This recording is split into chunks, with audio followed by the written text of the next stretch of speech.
কোন কোন সময় সন্তানকে শাসন করা উচিত নয়? সন্তানকে ছোট থেকে ভালোবাসা এবং শাসনের ঠিক ভুল শেখানো খুবই দরকার।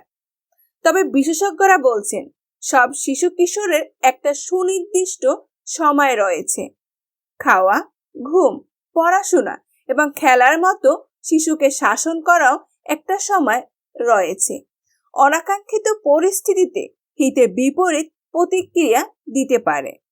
চলুন জেনে নেওয়া যাক কোন সময় শিশুদের বকাঝকা বা শাসন করা একেবারেই উচিত নয়। তবে কিঞ্চিত প্রয়োজনীয় শাসন করা অত্যন্ত দরকার, কারণ একটি শিশু কোন অবস্থায় কোন শিক্ষায় বেড়ে উঠছে তা তার বিকাশের অত্যন্ত গুরুত্বপূর্ণ একটা বিষয়। চলুন জেনে আসি কোন কোন সময় শিশুদের বকাঝকা করা একেবারেই ঠিক নয়। নাম্বার 1, সকালে ঘুম থেকে ওঠার পর। শিশু ঘুম থেকে ওঠার পর মা, বাবা বা পরিবারের অন্যান্য জন থেকে ইতিবাচক ব্যবহার আশা করে, কারণ দিনের শুরু একটা গুরুত্বপূর্ণ সময়। তাই ঘুম থেকে উঠলে কখনো অকারণে শিশুকে বকাঝকা বা শাসন করবেন না।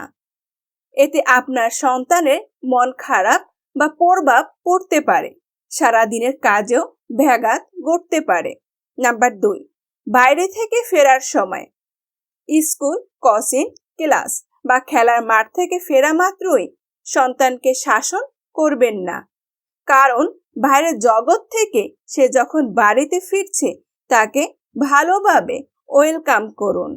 নাম্বার 3, খাওয়ার সময়।